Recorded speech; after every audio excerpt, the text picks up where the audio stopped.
Bonsoir à tous. Bienvenue sur Public Sénat. Ravi de vous retrouver pour une nouvelle semaine d'Allons plus loin. Nous sommes ensemble en direct jusqu'à 19h. On va donc prendre le temps d'analyser et de questionner toute l'actualité politique et parlementaire. Et on va d'abord le faire avec notre invité du jour, c'est Ronan Dantec. Bienvenue. Bonjour. Vous êtes sénateur écologiste, rattaché au groupe du Rassemblement démocratique et social européen. Vous réagirez bien sûr à cette actualité sociale et politique très chargée sur fond de réforme des retraites. Durant l'émission, nous irons également, et comme tous les jours, en salle des conférences pour recueillir les réactions d'autres sénateurs et sénatrices. Ce sera avec Fanny Conquis. Et puis, allons plus loin, c'est aussi le club. Vous le savez maintenant, 3 intervenants qui ont des choses à vous dire. Avec nous aujourd'hui, Quentin Calmet. Quentin, bienvenue. Vous revenez sur la crise dans la crise. Jean-Paul Delevoye démissionne. Voilà, sa position était devenue intenable après une semaine de révélations sur ses déclarations d'intérêt. Beaucoup de réactions aujourd'hui. Marie Brémaud fait aussi partie du club aujourd'hui. Bienvenue, Marie. La mobilisation sociale ne doit pas nous faire oublier un autre événement très important. Oui, c'était à Madrid, la COP25, mais on peut le dire, c'est une grosse déception.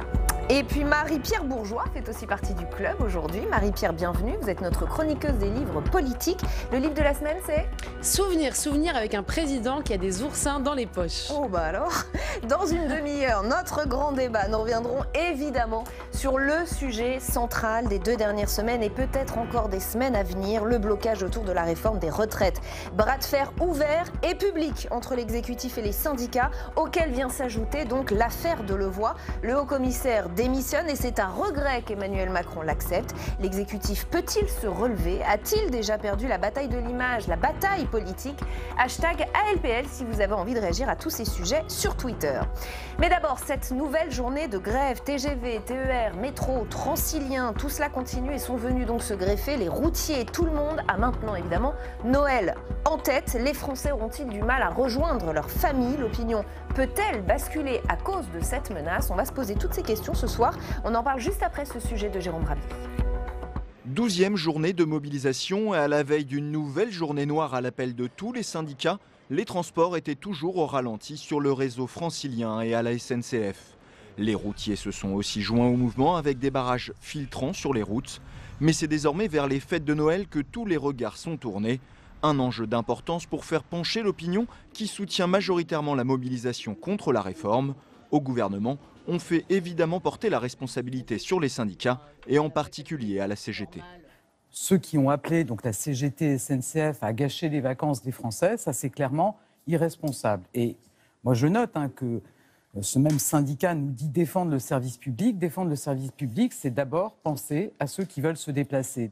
Mais pour le leader de la CGT, c'est bien dans le camp du gouvernement qu'il faut trouver un responsable à cette paralysie. Philippe Martinez l'a même dit directement au Premier ministre. Je lui ai expliqué que pour régler la situation, c'était simple. Il suffisait de dire on range le projet de réforme tel qu'ils l'ont conçu seul et on fait évoluer le système tel que nous le proposons, nous. Un dialogue de sourds qui évoluera peut-être en fonction de la mobilisation dans les cortèges demain.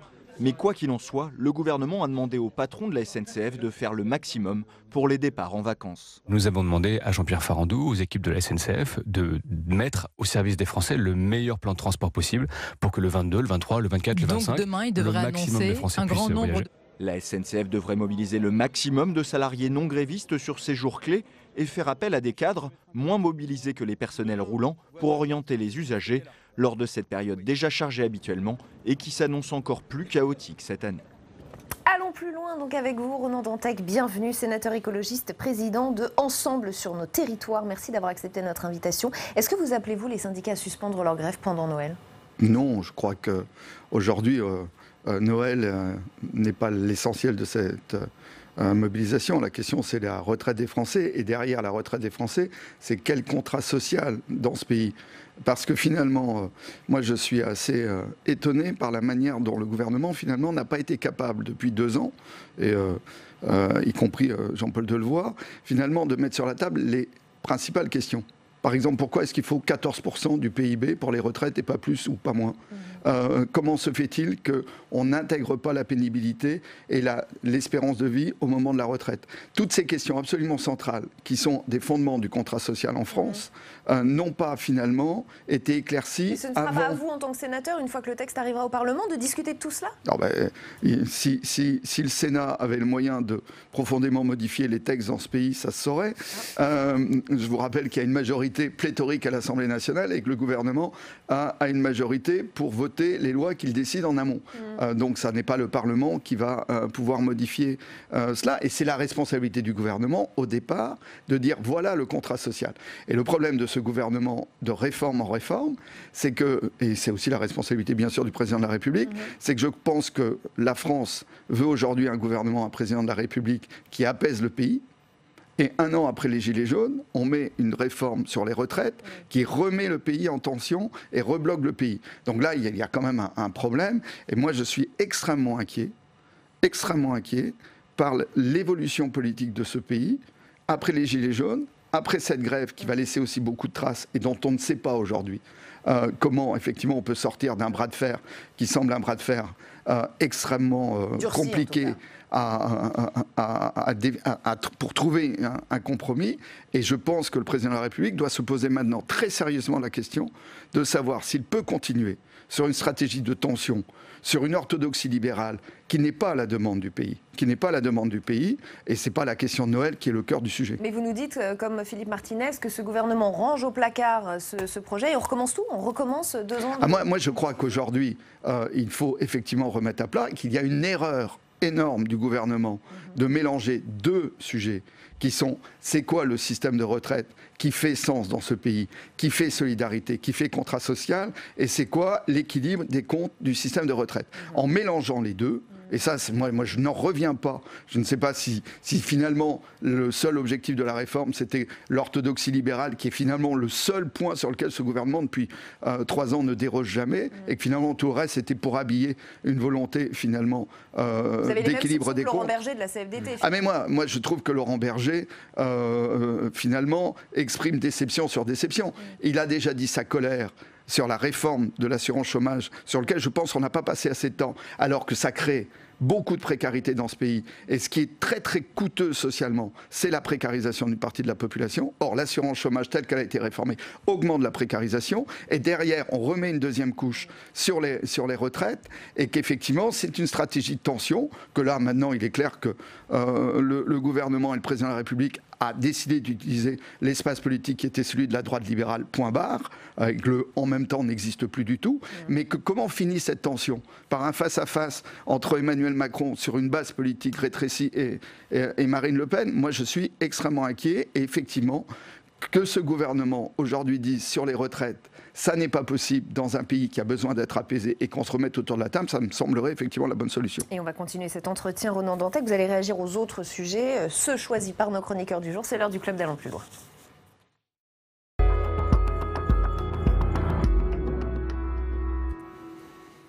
Et celui qui ouvre ce club, c'est donc Quentin Calmet. Quentin, bonsoir. Je parlais en titre d'une crise dans la crise, et pour cause. Jean-Paul Delevoye a donc démissionné. Voilà, le communiqué est tombé ce midi, on va le voir ensemble. Dans ce communiqué, le haut-commissaire aux retraites explique avoir présenté ce jour sa démission au président de la République et au Premier ministre. Son erreur est d'une légèreté coupable. Il la paye, dit-il. C'est la dure loi de la responsabilité, de l'exemplarité et de la transparence qui doit s'appliquer à tous et à lui en particulier, dit-il. Cette démission a été acceptée par le président de la République et le Premier ministre. Avec regret, a fait savoir l'Élysée. Et il sera remplacé dans les plus brefs délais, explique-t-on encore au château. La fin d'un feuilleton qui empoisonnait ce dossier de la réforme des retraites en plein mouvement social et à la veille d'une nouvelle journée de mobilisation. 6 jours après les premières révélations sur les manquements dans la déclaration d'intérêt du haut-commissaire à la Haute Autorité pour la transparence de la vie publique, hein, les parlementaires la connaissent aussi, hein, cette haute autorité. Et 48 heures après de nouvelles révélations, et alors que, eh bien, aujourd'hui, le Parisien nous dit que Jean-Paul Delevoye aurait également omis de déclarer certaines parties de son patrimoine, ou qu'il en aurait trop déclaré en déclarant une partie du patrimoine de sa femme. Cette déclaration-là est déjà en cours de rectification, nous dit le Parisien. Et on attend de savoir qui le remplacera. On surveille évidemment les dépêches. Pour vous, quelles sont les réactions politiques à cette démission, Quentin ? Alors je propose de voir deux réactions. Tout d'abord celle de Marine Le Pen. Elle dit la position de Delevoye, fragilisée par les mensonges à répétition et les potentiels conflits d'intérêts, était intenable. Autre réaction, hein, celle du chef de file de la France Insoumise. Dans un tweet, Jean-Luc Mélenchon dit que son projet doit s'en aller aussi. On veut un joyeux Noël, a-t-il tweeté. Plusieurs partis d'opposition qui demandaient depuis plusieurs jours la démission de Jean-Paul Delevoye, tout comme également Philippe Martinez, le patron de la CGT, qui a dit hier, le haut commissaire, c'est l'anti-nouveau monde de M. Macron. Alors Roland Dantec, une question pour vous tout de suite. Eh bien, quelle est votre réaction ? Est-ce que la position était effectivement intenable, la position de Jean-Paul Delevoye ? Elle était totalement intenable, enfin. Moi, je ne comprends pas comment quelqu'un comme Jean-Paul Delevoye, avec son expérience, a pu faire des erreurs pareilles. Enfin, ça dit à l'inverse quand même que notre système fonctionne. C'est-à-dire que le système de contrôle aujourd'hui de la vie publique fonctionne puisque il n'a pas pu tenir très longtemps avec des omissions pareilles. Très longtemps, il a discuté 2 ans quand même avant qu'on s'intéresse. Alors, pas en tant que membre du gouvernement. Pas en tant que membre du gouvernement. Ouais. Donc voilà, oui, il devait partir. Mais je crois qu'il faut quand même rappeler aussi que la réforme telle qu'il l'a menée n'est pas la réforme qui est arrivée dans les dernières semaines. C'est-à-dire cette dimension qu'on a dit paramétrique, le terme est un peu barbare de dire finalement ça devenait une réforme pour l'équilibre des comptes du système de retraite, n'était pas dans le projet de Delevoye, et n'était pas clairement dans le pré-deal qui avait été passé avec Laurent Berger, d'où aussi l'extrême colère du patron de la CFDT, et qu'à partir de là, il était aussi condamné sur le fond, puisque finalement la réforme qu'il avait pré-négociée, qu'il avait explorée, n'était absolument pas celle que le gouvernement a mis sur la table. Et là, c'est une faute politique, clairement, du tandem Macron-Philippe. Comment ont-ils pu imaginer qu'une réforme pareille allait passer ? Moi, je n'en reviens pas, et cette stratégie, je le redis, cette stratégie de tension de la société ne correspond pas aujourd'hui à ce que veut la société française. Qu'est-ce qu'on reproche précisément à Jean-Paul Delevoye, Quentin ? Alors, on va revenir pour le coup à la déclaration à la Haute Autorité pour la transparence de la vie publique de Jean-Paul Delevoye. On va la voir d'ailleurs. C'est un document qui est très consulté d'ailleurs en ligne. C'est même la déclaration à la Haute Autorité qui est le plus consulté sur le site actuellement. Exactement, en tête du top 5. La justice allait peut-être d'ailleurs être saisie dès mercredi. C'est ce qui fragilisait aussi sa position. Après la nouvelle réunion du collège de la Haute Autorité, Rémi Heitz, le procureur de la République de Paris, avait déjà demandé à la Haute Autorité de donner son opinion sur la réalité, je cite, des faits décrits dans la presse, en lui demandant les suites qu'elle entend y donner. Ça, c'est le parquet qui nous a d'ailleurs transmis ces déclarations, car ce sont au total 13 mandats qui auraient dû être déclarés pour déceler tout risque de conflit d'intérêts. Mais même dans les revenus qui sont effectivement déclarés, on va le voir, il y a des sommes qui sont inscrites. Eh bien, ces sommes, elles sont sous-évaluées, et notamment sur l'un des postes, celui à la présidence de Parallax, un institut de formation, un think tank, et cela, ça intrigue énormément. Pourquoi il intrigue, ce think tank ? Eh bien, les associations de lutte contre la corruption que nous avons eues, notamment Anticor, que nous avons eu au téléphone, eh bien, elles s'étonnent qu'un poste honorifique de président d'honneur d'un tel think tank reçoive une telle rémunération. En plus, donc, dans la déclaration, c'est 64 420 €. Finalement, c'est 73 338. Alors, Anticor interroge, pourquoi c'est plus de 5 000 €? Qu'y avait-il comme contrepartie? Et même les activités bénévoles, nous dit Anticor, eh bien, c'est étonnant parce que c'est pas anodin lorsque l'on est membre du conseil d'administration de la Fondation SNCF. Alors, certes, il s'agit du mécénat de la SNCF, mais Anticor nous dit, vous rencontrez les hauts dirigeants de l'entreprise, ce qui est troublant lorsqu'on mène une réforme des retraites avec, et en plus, on le voit, le dossier de la SNCF qui est particulièrement brûlant. Et donc, avec toutes ces informations, on ne parlait plus du dossier des retraites. Avec tous ces oublis, ces manquements, on ne parlait plus que du haut commissaire, ce qui rendait cette démission inévitable. Sauf qu'on a eu des réactions intéressantes de la part des syndicats, Ronan Dantec, et je pense notamment à Yves Verrier de Force Ouvrière, qui nous dit « mais c'était un homme de dialogue ». Alors, du coup, comment on fait pour la suite? Est-ce qu'il faut un profil comme le sien, un homme de dialogue? Est-ce qu'on ne va pas le regretter, Jean-Paul Delevoye, pour la suite? Parce qu'il y a d'autres concertations qui arrivent. Alors là, c'est pas à moi qu'il faut poser la question. Il s'appelle Édouard Philippe, il est à Matignon. C'est lui qui a la réponse. Mais le gouvernement Édouard Philippe a cassé le dialogue à partir du moment où on n'était plus du tout sur ce qui avait été discuté par Jean-Paul Delevoye, de toute manière, l'histoire était... peu importe. Moi, je pense qu'aujourd'hui, plus personne n'est capable de trouver une solution, au moins quand on s'exprime ce lundi. Moi, je pense vraiment qu'une remise à plat serait une excellente chose. En plus, on connaît l'histoire par cœur. Un Premier ministre qui dit « j'ai des principes », et puis les entorses aux principes. Qu'on reconnaisse la pénibilité du travail des forces de l'ordre aujourd'hui. Ça me semble tout à fait évident dans la société française. Mais ça veut dire qu'eux vont bien garder un statut spécial. Pourquoi eux, pourquoi pas d'autres? Donc on a ouvert la boîte de Pandore. Donc voilà, donc on voit bien que les grands principes de cette réforme, finalement le gouvernement lui-même ne peut pas les appliquer dans le cadre des rapports de force qui sont ceux de la société française. Donc une fois que le gouvernement lui-même a admis qu'il ne pouvait pas appliquer le principe même de sa réforme, qu'on remette à plat et qu'on dise aux Français, effectivement, quel type de retraite vous voulez. Si vous voulez une retraite longue, au lieu de mettre 14% de la richesse produite, on met plus. Par exemple, toutes ces questions-là sont sur la table. Comment on traite la pénibilité? Moi, je reste convaincu que la société française est extrêmement attachée au principe d'égalité. C'est même ceux qui la fondent. Et qu'elle a le sentiment que sur cette réforme... D'équité plutôt peut-être. D'équité ou d'égalité. Là, je pense que beaucoup de Français eux-mêmes ne font pas la différence entre les deux. Restons sur l'idée d'égalité qui est au fronton de la République. L'égalité, c'est de dire finalement, tout le monde est traité de la même manière. Et en plus, dans l'idée de fraternité, il y a l'idée qu'on protège les plus faibles et les plus précaires. Cette réforme, elle va dans l'autre sens. Elle va dans l'autre sens. Je crois que les Français aujourd'hui n'en veulent pas, que même une partie de la droite, c'est assez intéressant, qui n'est pas la droite libérale, mais plutôt celle un peu héritière du gaullisme social, commence à marquer sa différence par rapport à cette doxa libérale, et qu'on a besoin aujourd'hui, et c'est une responsabilité politique qui interpelle le président de la République, c'est ce qu'il avait dit au moment des Gilets jaunes. Je vais essayer de raccommoder la société. Il continue de la déchirer, de la détricoter. Ça ne peut plus marcher. Donc il faut remettre à plat et comprendre ce que les Français veulent et construire avec les Français.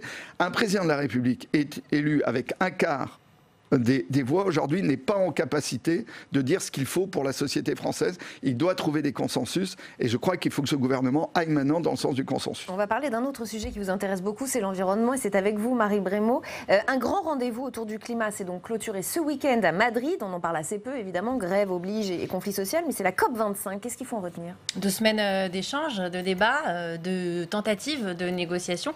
Jusqu'au bout, certains participants auront tenté de sauver cette COP25, la 25e conférence de l'ONU sur le climat. Elle se tenait à Madrid alors qu'initialement elle était prévue au Brésil puis au Chili. Cette conférence, elle s'est terminée avec plus d'une quarantaine d'heures de retard par une énorme déception. Alors c'est pas moi qui le dis, c'est le secrétaire général de l'ONU, Antonio Guterres. Dans son tweet en anglais que je vous traduis, il affirme que la communauté internationale a manqué une opportunité importante de montrer son ambition pour répondre à la crise climatique. Ronan Dantec, vous y étiez à la COP25. Est-ce que vous partagez cet avis? Oui, on ne peut que partager l'avis. Moi, je ressors effectivement très inquiet de cette COP. Alors, des COP, j'en ai fait beaucoup. J'en ai fait une douzaine, donc je les connais. Je connais aussi le fait que les COP intermédiaires, c'était une COP intermédiaire, sont des moments de construction de rapports de force. Par exemple, Lima, juste avant Paris, c'était mal passé. On avait aussi fini très tardivement, avec plus d'un jour de retard. Et ça n'a pas empêché Paris d'être une réussite. Donc, méfions-nous des phrases définitives sur une COP intermédiaire. C'est-à-dire, l'avenir du monde ne se jouait pas à Madrid. Donc, de fait, si Madrid est un échec, ça ne veut pas donc dire que le monde est perdu. Néanmoins, ce qui est inquiétant, c'est qu'effectivement, beaucoup de pays, aujourd'hui, ne sont plus du tout dans la dynamique de l'accord sur le climat, n'ont plus peur d'incarner le refus de l'accord, le Brésil, les États-Unis, que la Chine a joué un rôle très négatif. Et ça, je crois qu'on ne le dit pas assez. La Chine a bloqué beaucoup d'éléments, a bloqué tous les éléments sur la transparence, par exemple. Or, il est quand même important de savoir qui émet quoi, que finalement... on ne voit pas aujourd'hui où est le compromis pour l'année prochaine à Glasgow. D'autant plus que les objectifs de cette COP25, qui était, vous l'avez dit, une COP intermédiaire, ils étaient plutôt modestes. Faire que les États entérinent ce qu'ils avaient promis il y a 4 ans. Ils n'ont pas réussi à valider les promesses et encore moins à faire des propositions plus ambitieuses. En fait, cette COP25, mais vous le dites, une COP intermédiaire, elle n'était finalement peut-être pas tant attendue parce que peut-être que les acteurs de la scène politique sont déjà tournés vers 2020 avec la COP26 qui se tiendra à Glasgow. en Écosse en novembre 2020. Alors pourquoi ? Parce que c'est lors de cette COP26 que les États ils devront présenter une version révisée de leur réduction d'émissions. Une COP25 pour rien ou presque, qui s'est tenue aussi, vous l'avez dit, dans un contexte environnemental morose. Les États-Unis qui ont décidé de quitter l'accord de Paris, le Brésil qui joue les mauvais élèves et une urgence climatique qui se manifeste quand même partout, encore un peu plus dans le monde entier. Du coup, beaucoup de regards, et là c'est peut-être ce qui va en sortir de positif, se tournent vers l'Europe. Écoutez Martin Kayser de Greenpeace. C'est maintenant à l'Union européenne d'aller de l'avant avec le pacte vert, avec une vision claire d'une économie neutre sans carbone et de créer un précédent pour les autres régions économiques afin de sortir de cette spirale négative dans les négociations. Alors Marie, est-ce que l'Europe pourrait devenir moteur et montrer l'exemple dans la lutte contre le réchauffement climatique ? Depuis quelques semaines, on parle beaucoup du Green Deal ou plan vert de la nouvelle Commission européenne. Et puis il y a quelques jours, un Conseil européen à Bruxelles s'est tenu, réunissant les chefs d'État européens. Il y a beaucoup été question évidemment de ce Green Deal. On rentre tout juste dans le dur en fait, il faut le dire. Quel financement et quels moyens pour atteindre cet objectif de neutralité carbone en 2050 ? Tous les États vont-ils jouer le jeu ? Quel calendrier précis pour parvenir à cet objectif ? Mais la chancelière allemande, Angela Merkel, elle est plutôt confiante. Écoutez-la. Je suis assez satisfaite. Il n'y a pas de division de l'Europe.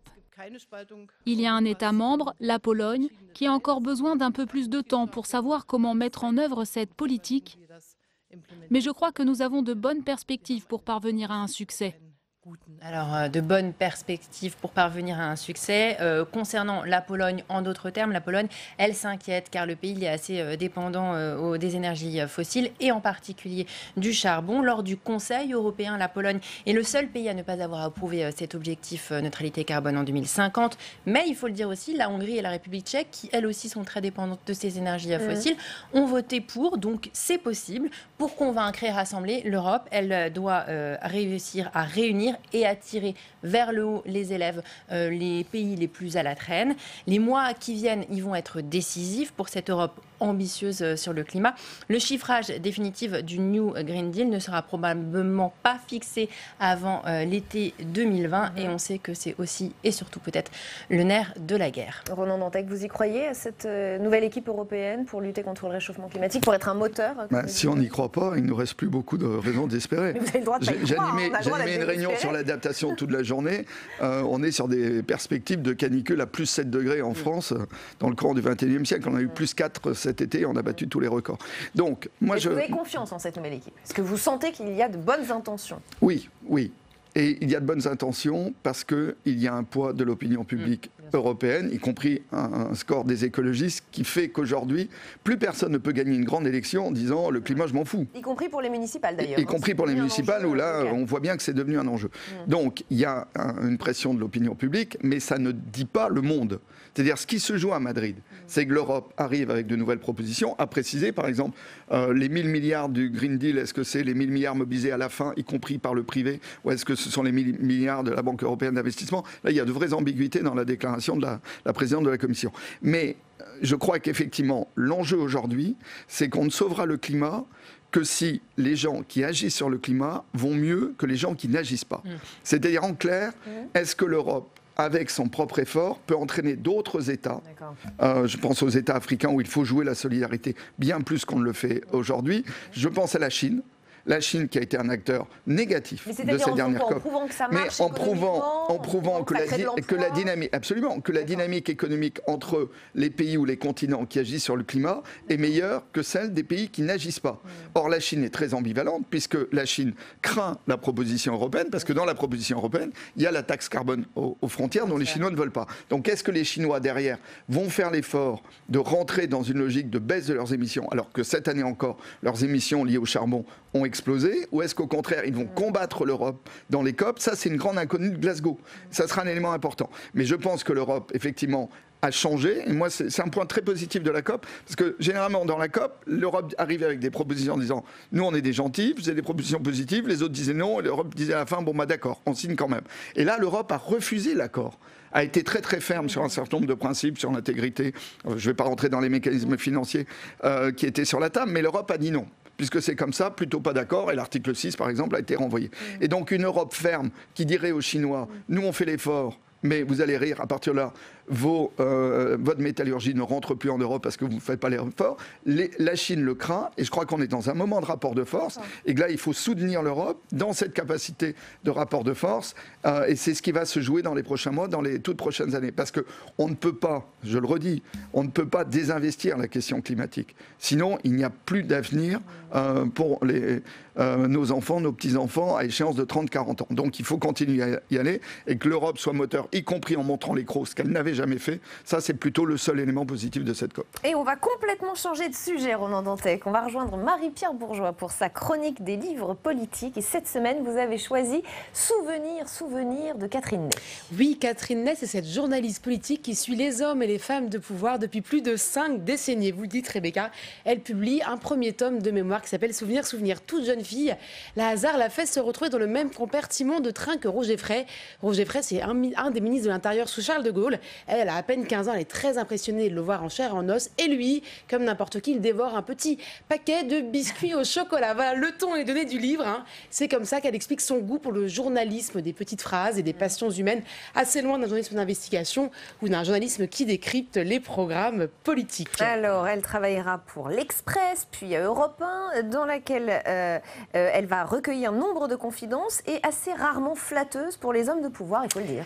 Ça, on peut bien le dire. Hein. On peut prendre par exemple l'exemple de François Mitterrand, un président plutôt économe, pour ne pas dire radin. Écoutez ce qu'elle dit. Des sous, Mitterrand n'en avait jamais sur lui, ce qui ne l'empêchait pas de convier généreusement maintes familles au restaurant. Il devait seulement savoir que l'addition serait pour eux. Payé, on s'arrangera, lançait rituellement le maître. Hein. Bon, souvent c'était tout vu, hein. C'était les invités qui payaient l'addition. Très mauvaise surprise. Autre président très présent dans cet ouvrage, c'est Jacques Chirac. Oui, alors Jacques Chirac, hein, en donne l'image d'un homme qui s'accommode très bien de l'existant pourvu qui lui suis favorable. Aux ministres qui viennent le voir à l'époque à Matignon, elle donne une seule consigne. Il dit à ses ministres, ne me fais pas d'histoire, pas de gens dans la rue, ne nous brouille pas avec les agriculteurs ou les pêcheurs, je te fais confiance, ne viens pas m'emmerder avec tes problèmes. Bon, ça résonne peut-être dans la tête d'Edouard Philippe aujourd'hui. Hein, ça doit résonner quelque part. Ce que raconte aussi ce livre, Marie-Pierre, c'est un rapport entre les journalistes et les politiques qui peut sembler un peu daté un an après le mouvement MeToo. Oui, et d'ailleurs, Catherine Ney est très bien placée pour en parler. À 22 ans, elle va tomber amoureuse d'Albin Chalandon, qui est l'un des intimes de Charles de Gaulle, qui va être plusieurs fois ministre. Hein. Lui, à l'époque, il a 47 ans. Ils se sont mariés en 2016. Une histoire d'amour qui dure donc. Et écoutez ce qu'elle dit dans Souvenir des histoires d'alcôve entre journalistes et pouvoir. Les députés vous draguaient, c'est vrai. Certains pouvaient être très, très lourds. Mais des deux côtés, c'était un jeu. Et si l'on disait non, cela n'allait pas plus loin. Les ministres aimaient vous parler de leur vie très privée. La preuve d'ailleurs avec Jacques Chirac, qui était pourtant un grand pudique, il lui a dit « Pour moi, la femme idéale, elle est dure à la peine, elle sert les hommes à table, elle ne parle jamais, une vraie corésienne. » Fin de citation. Alors, y a-t-il un petit mot sur Emmanuel Macron dans Souvenir ? Oui, et pas forcément flatteur d'ailleurs chez lui. Elle juge qu'il y a une maladie de la supériorité française, comme pouvaient l'avoir Giscard et Mitterrand. Et d'ailleurs, à la fin de son livre, on sent beaucoup de nostalgie. Hein. Écoutez ce qu'elle dit. L'élection de Jacques Chirac en 1995, c'est la fin de la période la plus romanesque de l'histoire de la Ve République, celle de ces grands monstres sacrés, à l'image probablement aussi d'une certaine forme de journalisme politique qui a l'air définitivement derrière nous. Ouais, c'est une phrase un peu dure, un peu sévère, mais vous êtes d'accord avec ça, Ronan Dantec ? Moi, je souhaite que le journalisme à la Catherine Ney disparaisse. Ah ! C'est un désastre absolu. Moi, j'aimerais bien qu'au bout de 50 ans, elle explique pourquoi Chirac, qui est élu sur la fracture sociale, ne participe pas à essayer de réparer la société française. C'est ça ce qu'on demande à un journaliste politique, pas ces histoires d'alcôve. Ce journalisme-là a participé à la dégradation du débat politique en France. Et quitte à ne pas être invité par Catherine Ney, que je ne connais pas, mais les histoires sur Mitterrand, c'était déjà dans Le Rouge et le Noir, donc elle a recopié ce qu'elle écrivait déjà à l'époque. C'est absolument désastreux.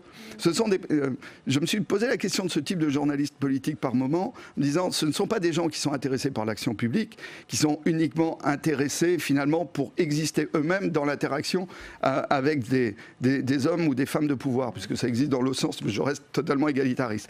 Mais c'est pas ça qu'on demande à un journaliste politique. C'est très sévère quand même. Ah mais je suis extrêmement sévère. C'est de la politique spectacle. Les détails importants sur les personnalités, les traits de caractère d'un homme ou d'une femme politique ne sont pas intéressants. Mais on s'en contrefou. on s'en contrefout. Qu'ils soient sympathiques ou antipathiques, c'est pas la question. Est-ce que les politiques mises en place sont à la hauteur des enjeux? C'est la seule chose. Est-ce que ça correspond au mandat donné en termes démocratiques? Moi, je crois beaucoup à la politique. J'ai dû commencer au moment où Catherine a sorti Le Rouge et le Noir. Ça fait partie des Alors, Rouge et le Noir, pour ceux qui politiques. n'ont pas suivi, c'est une biographie sur François Mitterrand. Sur François Mitterrand.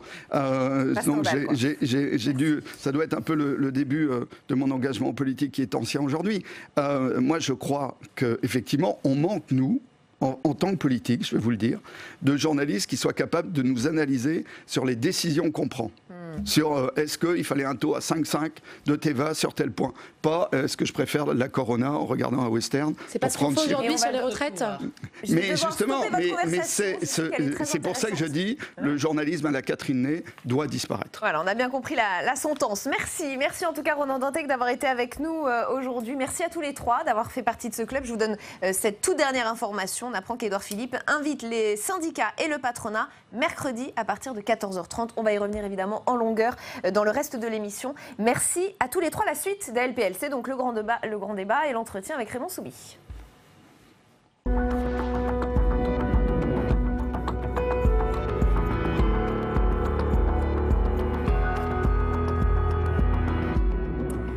Et bienvenue sur Public Sénat, merci de nous rejoindre. Allons plus loin encore ce soir, nous sommes ensemble pendant 1 heure. Voici le programme, c'est parti. Dans une demi-heure, entretien exceptionnel avec le spécialiste du dialogue social tendu, c'est Raymond Soubi, l'un des pilotes de la réforme des retraites de 2010, celle qui a fait passer l'âge de départ à 62 ans. Les milliers de personnes dans la rue, il connaît. Comment voit-il la démission de Jean-Paul Delevoye? Comment voit-il ce bras de fer entre l'exécutif et les syndicats? On prendra le temps de lui poser toutes ces questions ce soir. #ALPL si vous avez envie de réagir sur Twitter. Durant cette heure, nous irons aussi en salle des conférences pour recueillir les réactions des sénateurs et sénatrices. Ce sera avec vous, Fanny Conquis. Oui, Rebecca, nous serons avec Marie-Noëlle Lienemann. Nous parlerons évidemment de la réforme des retraites et de la grande grève qui est prévue demain. Mais la sénatrice a aussi une question à poser à Raymond Soubi qui sera votre invité, Rebecca. Ça très attentivement. Merci Fanny, à tout à l'heure. Mais d'abord, notre grand débat. Retour donc sur cette réforme des retraites décidément parsemée d'embûches. Il y a le blocage avec les syndicats, même si le dialogue va reprendre. On apprend qu'Édouard Philippe les recevra mercredi à 14h30. Toute l'Île-de-France paralysée. Et maintenant, il n'y a même plus le pilote. Pris dans la tourmente, Jean-Paul Delevoye a démissionné. Comment l'exécutif peut-il sortir de l'impasse? Quels enseignements politiques peut-on tirer de cette séquence houleuse? On va en discuter avec nos invités. D'abord, les dernières infos et les dernières réaction, c'est avec Jonathan Dupriez. La situation était devenue intenable pour Jean-Paul Delevoye. Depuis 8 jours, le haut-commissaire aux retraites est passé du statut d'habile négociateur de la réforme à celui de maillon faible du gouvernement. J'ai présenté ce jour ma démission au président de la République et au Premier ministre. Mon erreur est d'une légèreté coupable. Je la paye. C'est la dure loi de la responsabilité, de l'exemplarité et de la transparence qui doit s'appliquer à tous, et à moi en particulier.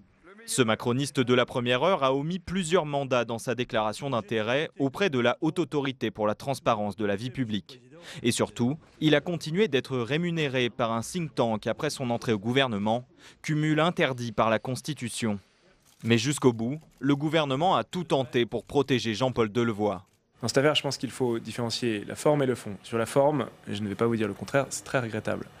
Sur le fond, si on regarde de quoi on parle, d'abord, il n'y a jamais eu de dissimulation de Jean-Paul Delevoye. Il a fait toute la lumière sur ce qu'il avait oublié de déclarer.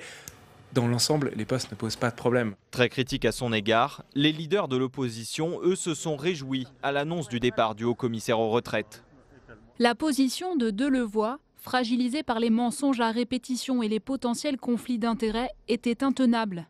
Les Français doivent garder à l'esprit que toute la Macronie a défendu un homme fautif, en contradiction avec notre Constitution. Delevoye a démissionné. Son projet doit s'en aller aussi. On veut un joyeux Noël. De leur côté, les syndicats sont plus nuancés. Certains, comme FO, louent son sens du dialogue, sa connaissance du dossier et ses convictions. À la CFDT, Laurent Berger salue lui une concertation loyale pour faire avancer les choses. Jean-Paul Delevoye était chargé depuis 18 mois de déminer le terrain avec les syndicats en amont de la réforme. Alors que la situation est bloquée à quelques jours de Noël, sa démission est un coup dur pour le gouvernement. Se pose désormais la question de son remplacement à la veille d'une journée de mobilisation décisive.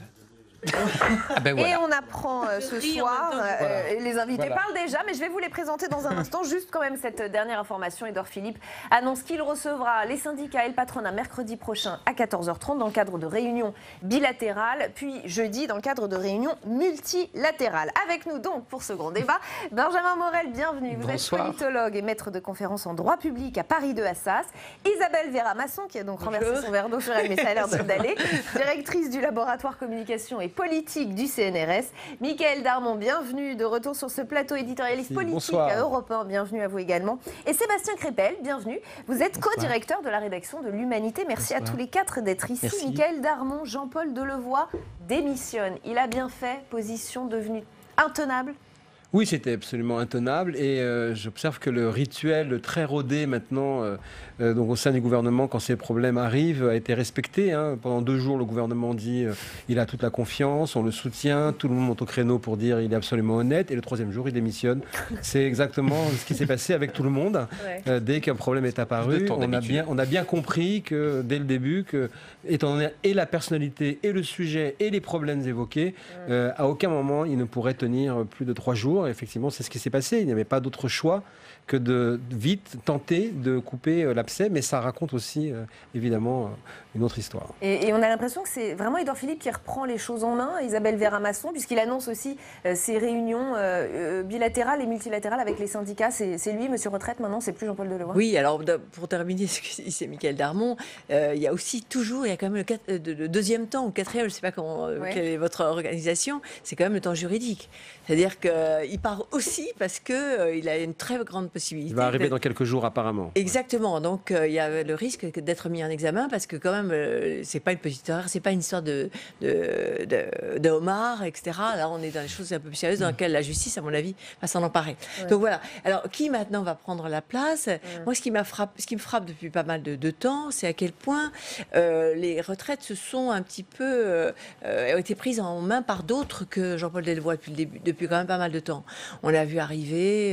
C'est-à-dire pas mal de temps. Ces derniers jours, vous voulez dire? Non, un peu avant. Hein, le sentiment que Jean-Paul Delevoye, sur certaines choses, il avait déjà été contredit. On disait qu'il n'était pas mécontent. Il parlait de manière un peu trop libre dans certains domaines.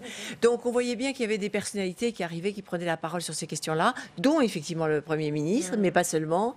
Et donc, il y a là, soit il était un peu moins en cours, on le sentait qu'il était un peu contredit, mais là, ou alors on savait déjà des choses. Parce que vous savez que Anticor annonce toujours dans l'entourage que les choses vont se passer, un peu comme Mediapart. Donc nous, on est quand même un peu toujours on est au courant un peu au dernier moment. Voilà. Je pense que le Premier ministre est tout à fait capable, évidemment, de remplacer le ministre. Je ne pense pas qu'il va le faire et je pense qu'il y a d'autres gens qui sont capables de le faire. Benjamin Morel. Oui, si vous voulez, c'est une bonne et une mauvaise nouvelle pour cette réforme des retraites. C'est une bonne nouvelle dans le sens qu'aujourd'hui, ce qui manque fondamentalement à cette réforme des retraites, c'est une confiance de l'opinion. On voit très clairement qu'aujourd'hui, ce qui cristallise dans l'opinion, c'est pas tellement telle ou telle disposition de la réforme des retraites. On met beaucoup en avant l'âge pivot. L'âge pivot n'était pas encore dans la balance il y a vraiment une semaine dans les enquêtes d'opinion. Et les mobilisations avaient déjà commencé. Et le soutien de l'opinion, et ça c'est important, était à peu près le même qu'après la déclaration de cet âge pivot. Les enquêtes à froid montrent que là-dessus, il n'y a pas eu de vraie inflexion de l'opinion. Donc il y a vraiment, sur cette réforme des retraites, un problème de confiance. Quand vous avez un ministre qui n'inspire pas tout à fait confiance parce que, pour telle ou telle raison... Et qui l'inspirait beaucoup, la confiance. Qui l'inspirait à l'origine, mais qui n'inspire plus dans l'opinion, évidemment, il agit par contamination sur la réforme. Donc le fait de ne plus avoir Jean-Paul Delevoye, c'était une nécessité pour le gouvernement pour faire avancer ce dossier. En même temps, si vous regardez un petit peu qui s'en est pris à Jean-Paul Delevoye ces derniers jours, c'était certes les partis politiques, les opposants, pas tellement les syndicats. Parce qu'il a été la courroie de dialogue. Presque ce départ. C'était un homme de dialogue. C'était un homme de dialogue. Et aujourd'hui, on a des hommes qui ne sont pas perçus comme des hommes de dialogue par les syndicats, qui sont en première ligne, que ce soit Édouard Philippe ou Emmanuel Macron. On connaît tout le contentieux qu'ils ont, y compris d'ailleurs avec Laurent Berger. Donc Jean-Paul Delevoye était quand même cette courroie de transmission assez essentielle entre syndicats et gouvernement. Aujourd'hui, il n'est plus là. C'était un homme de dialogue, il est reconnu comme tel, mais en même temps, le dialogue, il a duré 2 ans, et au bout des 2 ans, il n'en reste pas grand-chose, puisque finalement, on a une réforme qui est rejetée, à part le MEDEF, par l'ensemble de ce qu'on appelle les partenaires sociaux. Donc là, on a effectivement, la position de Jean-Paul Delevoye était devenue intenable. On a là une opération sauf qui peut, surtout sur la réforme. Le gouvernement a mis quand même un peu de temps à réagir. Aujourd'hui, Jean-Paul Delevoye s'en va. Mais il laisse un colis abandonné sur le quai qui peut exploser à tout moment, qui fait porter de lourds risques sur les pensions.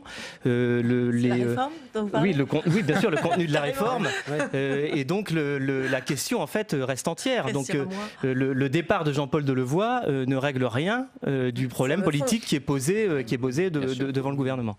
Non, il aurait pu servir éventuellement de prétexte pour revenir sur cette réforme en disant voilà, on a perdu la personne qui s'occupait de la réforme, peut-être qu'il faudrait différer, etc. Mais j'ai pas l'impression que c'est dans ce sens-là. En fait, il s'en occupe pas vraiment, plus vraiment. C'est vrai, vous avez raison de cette réforme. Moi, ce qui me frappe, parce qu'on est quand même, on observe la vie politique tous, et on connaît bien aussi ces mécanismes, c'est quand même comme on dit, le timing. Ouais. Ça vient à un bon moment. Pour ceux qui voulaient écarter Jean-Paul Delevoye. Donc ces informations ne sont pas venues de l'opposition. Elles ne viennent pas d'une instance qui tombe d'en haut. Tout le monde savait peut-être quel mécanisme à ce moment-là donc mettre en route pour pouvoir mettre de côté Jean-Paul Delevoye. Ça, c'est évident et c'est ce qui se dit aussi, bien évidemment, dans les coulisses du pouvoir. Et ce problème est à la fois ce que vous disiez et le problème de la mise en retrait, à la retraite, même d'ailleurs de Jean-Paul Delevoye, en tout cas de son... Il est déjà... En tout cas de sa retraite. En tout cas de cette mission, découvert. En fait, ça montre aussi, ça met le doigt sur le problème de la méthode.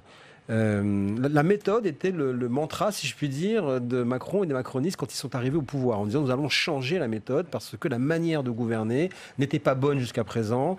On n'est pas arrivé à changer ce pays parce qu'on n'avait pas la bonne méthode et vous allez voir ce que vous allez voir. Effectivement, 2 ans de concertation avec un homme, Jean-Paul Delevoye, dont souvent il était pas facile de comprendre exactement où il voulait en venir. C'est peut-être pour ça que oui, ça a pris 2 ans parfois. Mais la réalité, c'est qu'aujourd'hui, on a cette confusion. Et globalement, confusément, ce que vous dites, c'est que les Français disent, OK, on comprend peut-être qu'il faut changer des choses, mais pourquoi cette pagaille ? Et surtout, pourquoi maintenant ? Au fond, ce que les Français ne comprennent pas, c'est, certes, c'était une réforme qui allait certainement être difficile à faire passer. Pourquoi elle intervient 10 jours avant Noël ? Avec évidemment les leviers de pression que les syndicats peuvent mettre, on le voit bien. Et vous avez déjà un début de réponse aux questions que vous posez vous-même ou pas ? C'est-à-dire, vous pensez que Noël peut-être serait une trêve et que tout mouvement s'essoufflerait quoi qu'il arrive ? Pour l'instant, justement, peut-être qu'on est en train d'avoir un contre-exemple. Peut-être que, en tout cas, 95 avait montré le contraire. On va voir. Le 15 décembre 95, recule sur sa réforme. Est sorti exprès en ce moment ? Non, la coïncidence est quand même intéressante. Pardon, quand même. Mais le calcul est hasardeux. C'est Anticor, mais Anticor est comme les autres, est nourri par tout le monde. Vous savez, nous avons tous des sources et en général, les informations n'arrivent jamais par hasard. Donc c'est ça, il faut le savoir. Il y a un télescopage évident. Il faut le dire. Les informations n'arrivent jamais par hasard. Donc de ce point de vue-là, bien sûr, mais de ce point de vue-là, le timing est quand même très intéressant. Après, la méthode macroniste est à mettre en question. On voit bien, et elle est d'ailleurs aussi... La méthode, vous voulez dire concertation. D'ailleurs, ce que je remarque, c'est que Édouard Philippe reprend une méthode qui avait été celle du président de la République pour la réforme du Code du travail. Le fait de recevoir d'abord les syndicats en bilatéral, puis ensuite en multilatéral, c'est exactement la méthode qu'avait eu Macron au départ et qui avait permis, une fois que la porte était fermée, c'est comme ça qu'on nous l'avait expliqué à l'Élysée, de passer les deals avec les syndicats sans que les partenaires soient là. Parce que ce qui fait la pression, c'est que quand tout le monde est autour de la table, personne ne donne ses vrais enjeux. Et c'est ce qui fait mercredi et jeudi. Exactement. Oui, si vous voulez, il faut quand même voir quelle est la marge de manœuvre des uns et des autres. Et aujourd'hui, elle est relativement faible. Et c'est ça qui pose problème. Aujourd'hui, quand on prend les enquêtes d'opinion, on voit très clairement que Emmanuel Macron et Édouard Philippe perdent des points dans leur propre base. Pourquoi est-ce qu'ils sont plutôt en hausse dans les sondages ? Parce qu'ils gagnent beaucoup de points à droite. On voit que la stratégie d'Édouard Philippe, qui a été de mettre sur le devant cette question de l'âge pivot, a plutôt porté sur la droite. Or, c'est là le casus belli avec la CFDT. La CFDT qui, dans cette affaire, est probablement le syndicat qui a tout à perdre, pour 3 raisons. D'abord parce qu'on voit qu'elle est dépassée par sa base. La CFDT cheminot est rentrée dans le mouvement avant même que Laurent Berger soit remonté. Ensuite, parce que la dernière fois que la CFDT a tendu la main à un gouvernement sur une réforme des retraites, elle a payé chèrement par la suite. C'était en 2010. Et enfin, parce que, très clairement, on a vu ces derniers jours que la position de Laurent Berger n'impactait pas réellement dans les enquêtes d'opinion. C'est-à-dire que le fait que Laurent Berger soit plutôt à la manœuvre pour la réforme ou contre la réforme n'a pas fait bouger d'un poil le soutien à la réforme ou pas. Et donc les 2 piliers aujourd'hui de la contestation qui sont d'un côté la capacité de blocage des syndicats sur lequel Laurent Berger n'a pas la main parce qu'il n'a pas la main sur la CFDT cheminot dans l'affaire, et d'un autre côté le soutien de l'opinion, la CFDT ne joue pas réellement. Et là il y a un vrai problème. On va parler de ce qui se joue pour les syndicats dans un instant. On va poursuivre cette discussion. On va d'abord aller en salle des conférences pour recueillir la réaction de Philippe Dominati, sénateur LR, qui est aux côtés de Fanny Conqui, au micro de Fanny Conqui. Philippe Dominati, on le sait, ce lundi, Jean-Paul Delevoye a démissionné. Quelle est votre réaction ? Écoutez, ce qu'il y a de gênant, c'est que c'est l'architecte de la réforme.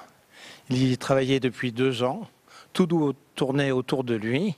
Et donc l'une des pièces maîtresses de cette réforme emblématique du quinquennat est obligée de partir pour des raisons autres que politiques. Et donc effectivement, c'est un coup plus que dur et qui devrait remettre en cause peut-être l'architecture même du projet. C'est-à-dire, selon vous, ça remet en cause cette réforme des retraites et la sortie de crise ? En tout cas, le spécialiste qui a été désigné par le président, qui a été d'abord haut-commissaire, qui après a été ministre, qui a corrigé, je dirais, presque la trajectoire présidentielle, parce que toutes les difficultés actuelles proviennent des hésitations du président de la République. Il faut bien voir que lorsqu'il a parlé de la clause du grand-père, le président de la République a remis en cause la réforme. Et puis après, la trajectoire a repris son cours. On est revenu dans un débat technique. Et si l'un des principaux interlocuteurs, celui qui était capable d'expliquer à la majorité présidentielle quel était le contenu technique de cette réforme souhaitée par une majorité de Français, vient de partir, évidemment, il va falloir d'abord le remplacer. Et dans le planning, dans cette période où il y a des manifestations, où les fêtes arrivent, c'est évidemment un coup dur pour le gouvernement. Et vous vous en réjouissez, vous ? Pardon ? Vous vous en réjouissez, vous, que ça Non, remette en je question m'en réjouis pas parce que, comme beaucoup de Français, je suis malheureux de voir que ça dure depuis très longtemps à cause d'une certaine inexpérience de l'exécutif dans un sujet aussi capital pour tout le monde. Donc je m'en réjouis absolument pas. Donc c'est un incident regrettable. On aurait préféré que... la force du président de la République, c'est qu'il l'avait mis dans son programme présidentiel. Et donc il y avait une légitimité pour le faire. On se demande pourquoi il a tellement traîné. Il a traîné comme pour toutes les autres réformes. Il y a beaucoup de mots, il y a peu d'actions. Maintenant, on est à mi-parcours du quinquennat. J'attends également la réforme de l'Île-de-France ou du Grand Paris ou de Paris Métropole qu'on devait faire, la réforme de l'audiovisuel, la réforme institutionnelle, la réforme fiscale sur les collectivités territoriales. Il y a beaucoup de réformes qui ont été annoncées, qui n'ont pas été travaillées. Celle-là avait été travaillée techniquement par un homme qui avait consacré du temps pour trouver une mécanique qui devait s'adapter en fonction d'une négociation. Alors comment on va faire maintenant ? Je ne me réjouis absolument pas de la pagaille que cela crée, en plus de la pagaille, je dirais, liée à l'inexpérience gouvernementale. Merci Philippe Dominati d'avoir répondu à mes questions. Merci Fanny, une réaction, Sébastien Crépel. Oui, alors le sénateur Dominati parle de Delevoye comme l'architecte de la réforme, mais moi j'irai plus loin. On est dans un moment paradoxal en fait, puisque Delevoye part alors qu'il a remporté tous les arbitrages essentiels sur cette réforme. C'est-à-dire que ce n'était pas seulement l'architecte, c'était le combattant de la réforme. On sait qu'au sein du gouvernement, tout le monde n'était pas d'accord sur la question de l'âge pivot, sur le fait de maintenir l'âge légal à 62 ans. Il a remporté l'arbitrage contre la clause du grand-père, contre l'accord sur une durée d'assurance, puisque ça avait été avancé fin août par Emmanuel Macron, et finalement c'est l'âge pivot qui s'est imposé et disparition de la notion de la durée d'assurance. Et donc, Delevoye s'en va au moment où en fait il était le grand gagnant des arbitrages annoncés par Édouard Philippe. Ce qu'a annoncé Édouard Philippe, c'est quand même le copier-coller du rapport Delevoye. Non, tous les grands paramètres. Les éléments paramétriques n'étaient pas dans le rapport Delevoye. Ah non, mais certes sur les éléments paramétriques, mais qu'est-ce qu'on appelle les éléments paramétriques ? C'est l'âge pivot, C'est ça le problème. C'est ça le problème. Sur lequel bloque la CFDT. Sur lequel bloque la CFDT, mais Delevoye était favorable à un âge pivot. Simplement, il l'imaginait pour tout le monde, puisque le système universel devait entrer en vigueur en 2025. Là, c'est peut-être peut-être la seule chose où il y a eu une concession par rapport à sa vision. Mais ceci dit, c'est aussi un recul par rapport à la clause du grand-père, c'est-à-dire que c'est les générations à partir de 75 qui sont concernées. Conséquence, celles avant subiront aussi en quelque sorte un âge pivot qui n'était pas prévu, mais c'est la conséquence de ce compromis. Autre question qui se pose, et ça rejoint un peu ce que vous disiez, Benjamin Morel, mais je vais m'adresser à vous, Isabelle Véramasson. Est-ce que tout cela profite aux syndicats? Est-ce qu'ils sont en train finalement de se refaire une santé, pour le dire un peu de manière triviale? Dans le Parisien, on a pu lire cette phrase du politologue Dominique Andolfato. Finalement, ce mouvement contre la réforme des retraites redonne aux syndicats un quart d'heure de célébrité. C'est clair, c'est clair. On a beaucoup parlé de leur disparition, de leur défaite. Toutes les défaites sur les réformes concernant le travail. Ça veut dire que c'est aussi ça qui se joue?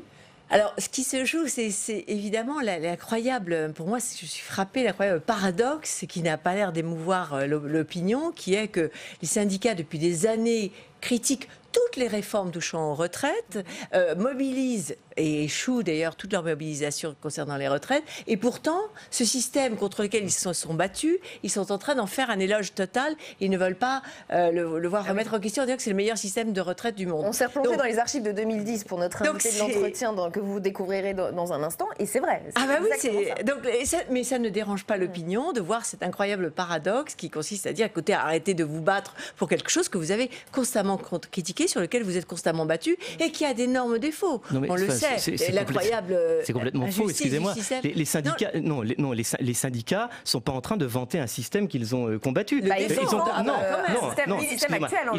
combattu le meilleur système d'Europe. Moi j'ai entendu. Non, oui, le meilleur système d'Europe dans la version qui avait été inventée en 1945 et les principes qui sont toujours actuels aujourd'hui. Mais ils combattent les réformes qui ont été introduites en 2003, 2010, dont ils estiment qu'ils affaiblissent ces principes de solidarité entre les générations. Pour revenir à votre question, effectivement, il y a là, pour les syndicats, un moment important dans lequel ils montrent qu'ils sont capables de mobiliser, capables de défendre un certain nombre d'idées, dans lequel ils ont apparemment des propositions, mais tout va dépendre évidemment du résultat. Parce que si demain la réforme est installée, est imposée, ce sera une autre défaite des syndicats révolutionnaires, ou en tous les cas les plus radicaux, et une victoire des syndicats réformistes. Mais cet enjeu double, un peu politique de la part des syndicats, il vient aussi un peu brouiller le message. Est-ce qu'ils combattent par posture, aussi pour renaître de leurs cendres, parce qu'ils avaient un peu disparu du paysage ces dernières années, ou est-ce qu'ils le font avec cœur? Il y avait un enjeu mutuel et pour le gouvernement et pour les syndicats, on va dire, en général, puis évidemment ensuite réformistes, c'était de reprendre, le contrôle de la contestation sociale, le recadrage. Il faut se rappeler comment Édouard Philippe félicite les syndicats au soir de la première mobilisation le 5 décembre, en les félicitant pour la manière dont les manifestations se sont tenues. Parce que l'année dernière, ils n'avaient pas le téléphone des Gilets jaunes.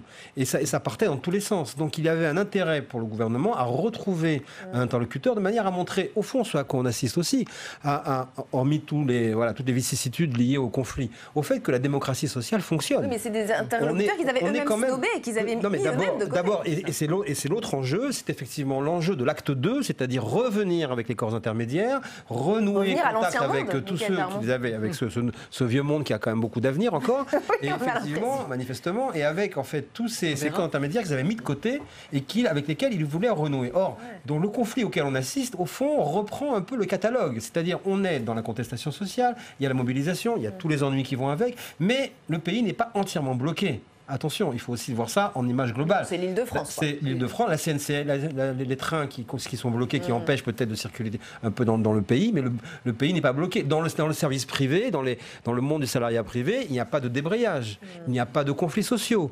La CFDT ne met pas le feu dans le secteur privé. Donc de ce point de vue-là, on est quand même sur un conflit assez cadré, et qui va quand même aussi trouver effectivement une sortie de conflit qui sera classique. Et une opinion qui évolue peu, vous le disiez, l'opinion c'est crucial dans ce dossier et on va y venir. Il se trouve qu'elle n'évolue pas beaucoup depuis le début du mouvement. Je donne juste quelques chiffres puisque vous le disiez un peu, Benjamin Morel. C'est le dernier sondage IFOP paru dans le JDD hier. 54% des sondés soutiennent ou nourrissent de la sympathie pour la mobilisation. C'était 46% le 1er décembre avant le début du mouvement et 30% des Français interrogés lui sont hostiles. Oui, on a des enquêtes d'opinion qui sont assez assez stable en fait. Quand on regarde un petit peu ce qui s'est passé, on voit que l'opinion s'est cristallisée assez tôt. Elle s'est cristallisée dès le mois de juillet, dès le mois d'août. Dès le moment où on a vu le rapport de Levoix, on a commencé à avoir des infographies dans un certain nombre de journaux, notamment le Parisien, qui montraient combien perdrait un ménage, combien perdrait un homme seul, etc. Ils y tiennent à leur retraite, les Français. Hein. Ils y tiennent, si vous voulez, et dès ce moment-là, quelle que soit la validité de ces études, en tout cas, elles ont imprimé dans l'opinion. Et ensuite, tous les débats qu'on a pu avoir, et c'est ça qui est très difficile pour le gouvernement, eh bien, n'ont pas réellement changé cette première approche de la réforme, qui a été une approche plutôt négative. Et du coup, un soutien aux syndicats et un soutien aux grévistes qui, en fait, eh bien, se rapprochent d'une forme de grève par procuration. Après, sur ces syndicats, ils sont en effet aujourd'hui forts parce qu'ils ont un soutien de l'opinion qui apparaît assez structurel et une responsabilité de la grève. Je parle de l'opinion, c'est que finalement, ils dépendent beaucoup de l'opinion. Ils dépendent beaucoup de l'opinion, d'autant que cette opinion, aujourd'hui, non seulement les soutient, mais impute la responsabilité des blocages, non pas à ces syndicats, mais au gouvernement, assez majoritairement. Et là, il va y avoir en effet, vous le disiez, tout le pays n'est pas bloqué, ça va être beaucoup plus impactant pour les vacances de Noël, il va y avoir un vrai enjeu au niveau des vacances de Noël. Donc ces syndicats aujourd'hui sont en position de force, ça ne leur est pas arrivé depuis la réforme sur le CPE sous Dominique de Villepin, donc vous avez tout de même 15 ans de vide, en fait, de victoire syndicale. Donc là, en effet, ils tiennent quelque chose. Et en même temps, ils ne sont pas si forts que ça. Comme je le disais tout à l'heure, outre le cas de la CFDT, on a des syndicats également qui ont été dépassés il y a un an par le mouvement des Gilets jaunes, et peut-être encore plus grave pour eux, qui aujourd'hui sont dépassés par leur base. Souvenez-vous de l'histoire du droit de retrait il y a 1 mois, 2 mois. À ce moment-là, on a vu, en effet, des bases qui, théoriquement, soutiennent les syndicats, sont syndiquées, mais ont décidé de passer au-delà des consignes de la centrale. D'où la détermination parce que de Philippe Martinez et peut-être même de Laurent Berger, parce que si demain ils négociaient, il n'est pas sûr que leur base suivrait. Si leur base ne suivent pas, il y a un vrai problème ensuite de représentation qui se pose. Voilà. Il y a une sorte de jaunification, on pourrait dire, de la base de ces syndicats qui ont été au fond, qui ont importé l'esprit gilet jaune, en tout cas à la base, et qui fait pression sur les directions de ces syndicats. Je ne vois vraiment pas où il y a ce qui se joue pour les syndicats. Je ne vois pas du tout de jaunification de la base. C'est ce que disent beaucoup de responsables syndicaux. Oui, mais les responsables syndicaux rêvent d'une jaunification à mesure où les Gilets jaunes ont obtenu quelque chose. Non, mais ils ne rêvent pas. Je veux dire, on voit bien. Ils regrettent, quand on parle avec eux, du fait qu'ils voient qu'effectivement, il y a cet esprit de l'année dernière qui a infiltré la base, une partie de la base de leurs troupes. Et de ce point de vue-là, c'est la raison pour laquelle aussi ils arrivent avec cette détermination. En 2010, la mobilisation, enfin, je veux dire, les gens dans la rue étaient encore plus nombreux qu'ils n'en ont été là le 5 décembre. Et ils n'ont pas réussi à gagner. Les sondages sont extrêmement ambigus d'une certaine manière, parce qu'on voit bien... Parce que les sondages sont favorables à la disparition des régimes spéciaux, à la majorité des Français, et en même temps... Favorable à 5 annonces sur 8 d'Édouard Philippe. Exactement 5. Merci, j'allais le dire. Donc il y a une ambiguïté. Et en revanche, le fait de demander aux gens, est-ce que vous êtes d'accord avec les mouvements sociaux, les gens disent toujours oui. Il n'y a pas d'exemple.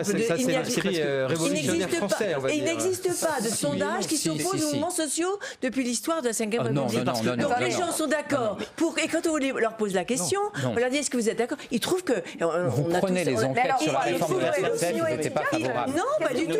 Ils trouvent qu'il est normal de se battre pour ce que l'on a, pour ses avantages. Mais ils sont d'accord avec ce qui va venir dans la réforme, alors. Mais ils sont d'accord sur des éléments ponctuels quand on leur dit... Mais la réforme est incroyablement compliquée. Oui, incroyablement compliquée. Moi, j'en discutais avant d'arriver ici avec un monsieur qui vous disait, écoutez, forcément, me disait-il, forcément, les pensions vont être moins fortes, puisqu'on va être payé sur toute sa carrière, au lieu d'être sur les 25 heures meilleures années. C'est mathématique. Mais là, c'est pas mathématique. La réforme de la retraite est beaucoup plus compliquée que ça. Donc, les gens ne... Alors, Michaël Darmon et Sébastien Crépel. Si on regarde ça de manière un peu... Si on sort un peu, tout simplement, de l'observation permanente que l'on a de la France, et qu'on regarde ça de manière plus européenne, et plus générale, les syndicats français sont très faibles, quels qu'ils soient, très faibles. En plus. Et donc, aujourd'hui, ils ont effectivement une chance de dire on peut peser sur un morceau de la politique publique inspirée par le gouvernement et qui, au fond, sera très certainement votée. Elle passera peut-être sans l'âge pivot, peut-être, mais l'essentiel, bien sûr, mais l'essentiel sera que cette réforme sera votée. Le paradoxe, c'est peut-être que le gouvernement a intérêt à cette réinstitutionnalisation de la contestation. On voit très bien, en effet, depuis quelques mois, que cette institutionnalisation de la contestation est aujourd'hui acceptée par l'opinion et que ça donne, vous parliez des Gilets jaunes, aujourd'hui une voie de négociation pour le gouvernement qui est très compliquée pour toutes les raisons qu'on dit, mais qui est quand même bien plus favorable que la même situation que l'on a vécue il y a un an. Mais le gouvernement est incroyablement maladroit sans les en gilets jaunes, on s'opposant ne aussi à serait la pas là aujourd'hui. CFDT. Il s'est joué quelque chose autour des syndicats et du côté du gouvernement aussi. Oui, enfin bon, effectivement, il y a peut-être un esprit gilet jaune qui imprègne le mouvement dans le sens où il est moins enclin à obéir à une directive syndicale qui tomberait du haut. C'est pour ça que ça fait. Non, c'est nouveau. C'est pour ça il y a un petit jeu politicien quand même du gouvernement consiste à dire, à demander à la CGT, à la direction de la CGT, de demain arrêter le mouvement pour permettre que les Français puissent fêter Noël tranquillement. Je pense que le Philippe Martinez ou la CGT n'ont pas le bouton pour demain arrêter le mouvement. La décision appartient largement aux manifestants et aux grévistes. Et c'est peut-être ça le côté gilet jaune, c'est-à-dire que cet aspect d'autonomie du mouvement, il est sans doute plus fort qu'avant. Mais je voulais, non, enfin je sais pas si c'est une jeunification du mouvement, mais surtout je voulais revenir sur cette question du courant de sympathie qui entoure le mouvement. Alors même, vous le notiez, que les Français sont pas favorables aux régimes spéciaux, en tout cas approuvent majoritairement l'idée de leur suppression. Il n'y a pas de paradoxe, c'est que simplement l'opération du gouvernement qui vise à identifier ce mouvement à un mouvement de défense des régimes spéciaux ne prend pas, et que pour la plupart des Français, la question majeure, l'enjeu majeur de cette mobilisation, c'est pas le sort des régimes spéciaux. Pour certains d'ailleurs, à tort ou à raison, ils pensent que de toute façon ils sont condamnés et ils vont disparaître. Pour beaucoup, c'est leur situation personnelle qui est en jeu. Et ce qu'ils ont compris de cette réforme, c'est que rien n'était clair sur le niveau des pensions. Et à partir de là, c'est ça qui surdétermine l'opinion majoritaire en faveur du mouvement. On l'a entendu avec l'interlocuteur qui était tout à l'heure, M. Dominati. Au fond, ce qui se joue aussi, c'est le déclenchement des premiers rouages pour l'élection présidentielle. C'est-à-dire que l'enjeu, à mi-mandat, et quand on entend la droite et quand on entend les opposants à Emmanuel Macron, on sent bien que c'est ce qui est en train de se préparer. L'enjeu, c'est de savoir si cet acte 2 qui a été placé sous l'enseigne de la concertation va échouer ou pas à cause de ce conflit, et dans quelle mesure les élections municipales du mois de mars vont restituer dans les urnes ce qui se passe en ce moment et le début de la première carte pour préparer les élections présidentielles. Il faut relativiser quand même cet élément de l'acte 2. Quand on voit ce qui s'est passé avec les collectivités territoriales, ce qui s'est passé sur l'assurance chômage, ce qui se passe aujourd'hui avec la réforme des retraites, on a très clairement un gouvernement qui n'est pas vraiment dans la concertation. Ça n'a jamais été réellement sa stratégie. Donc là, on voit très bien qu'aujourd'hui, il est poussé à la concertation par la contestation, mais que c'est loin d'être une évidence. Moi, j'aimerais revenir quand même sur ce que vous disiez. En effet, aujourd'hui, quand vous prenez les enquêtes d'opinion, très largement, ce mouvement n'est pas du tout identifié aux régimes spéciaux, qui est un aspect de la réforme, mais qui n'est pas toute la réforme. Vous avez environ 40% des Français qui jugent que c'est une contestation contre l'ensemble de la politique économique du gouvernement. 30% qui jugent que c'est le sondage ELAB, je crois, une contestation contre la réforme des retraites, et seulement entre 15 et 20% qui considèrent que c'est simplement un mouvement contre les régimes spéciaux. Là-dessus, il n'y a pas vraiment d'ambiguïté. Il y a en effet une généralisation de la contestation à d'autres éléments. Continuons l'analyse politique fine de cette séquence. Cet épisode de réforme de retraite, est-ce que c'est aussi peut-être l'occasion pour la gauche de reprendre des couleurs? On a parlé des syndicats, parlons plus généralement de la gauche. C'est assez rare pour être signalé. La semaine dernière, regardez, tous les visages de la gauche s'affichaient ensemble lors d'un meeting commun à Saint-Denis sur les retraites, des images qu'on n'avait pas vues depuis 23 ans. Unis pour un soir, attention, mais pas uniformes pour autant. Notre journaliste Jordan Klein y était, il a pu recueillir quelques réactions. Écoutez. C'est ça l'enjeu, c'est d'arriver à s'opposer à cette réforme et en proposer une qui va dans le sens de plus de justice sociale, de préserver l'avenir à la fois des personnes qui approchent de la retraite et de toute cette jeunesse qui entre sur le marché du travail précarisé. C'est la première fois depuis bien longtemps que toute la gauche se rassemble et se retrouve. Et donc maintenant c'est un premier pas, il faut continuer à l'assumer et puis il y a un truc à trouver, un équilibre à trouver. Et peut-être que le centre de gravité, c'est ce que nous proposons, je ne sais pas, mais on verra. Laissez imaginer que pour l'instant, on aurait un projet qui irait du Parti Socialiste au NPA en passant par nous, qui serait alternatif. Je crois que c'est mettre la charrue devant les bœufs de manière un peu trop hâtive.